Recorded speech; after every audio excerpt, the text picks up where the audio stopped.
not anyone new has come into the station. It's an unconscious gesture, but a telling one. One that they've noticed. They exchange glances. "Looking for someone?" says the woman. "No." My attention moves from the man in the blue toque who's just walked in, the man who was sitting near the middle of the bus we were both on, and snags on the agent's latex gloves. I begin to imagine where those gloved hands might be going shortly, which cavity they might start with first. I'm sweating now, despite the chill in the air. The supervisor steps forward and speaks for the first time. His voice is deep and smooth, like the singer of a forgettable jazz band. He looks over my passport. "Nora Watts," he says, drawing out the syllables. Is he trying to be sexy? If he is, it isn't working. "Did you find what you needed in Detroit, Ms. Watts?" "I found that my father is as dead as he's ever been. Life moves on, and so should I." "What's wrong with your voice?" The supervisor notices for the first time how rough it is, how it sounds like it's been scraped up from my diaphragm and shoved through my throat.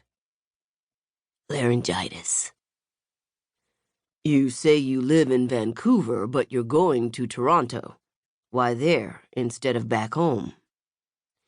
The supervisor takes over the questioning now, which is a plus. He seems more reasonable to me right about now, given the choice between him and the woman with the gloves. And I'm starting to enjoy the jazz voice. "My daughter," I say. "I'm going to see my daughter."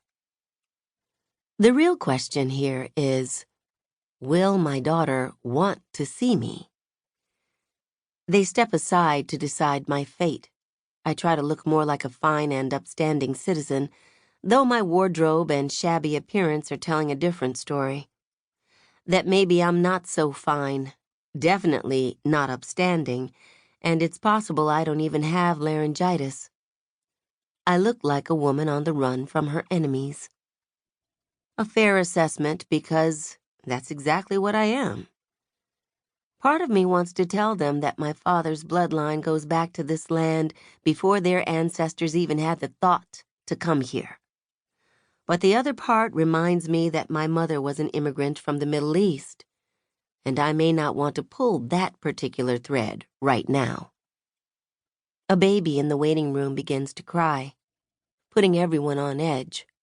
The baby's brother, who looks to be about 6, tries to get their mother's attention, but she's too busy searching through her bag for something to distract her crying child. Toke Man gives the maybe 6-year-old a chummy smile. As the infant continues to bawl, I stare at the gloves and the female agent's long, thick fingers, imagining where they might go if I'm not persuasive enough. In the end, they let me back through to my country of birth with my cavities intact. Back on the bus, some of my body heat returns. The bus heaves into motion, and I leave Detroit behind. Finally, with the greatest relief, I watch the scenery fly by outside the window. Oh, Canada. I relax, thinking I'm in the clear because the Ambassador Bridge is in the rearview mirror. The relaxation doesn't last for very long. Toke Man is sitting directly behind the 6-year-old's mother, where he's been ever since we first boarded the bus in America. She and the infant have the seat in front of him. The 6-year-old is across the aisle. Whenever the boy turns to look at his mom, he sees Toke Man. With the bus only a quarter full, the man's choice of seating is unthinkable. Nobody wants to travel in such close proximity to a young family. Nobody but this guy. At the border, I was too far away to hear what he was saying when his passport was checked, but I know whatever it was, he wasn't being honest.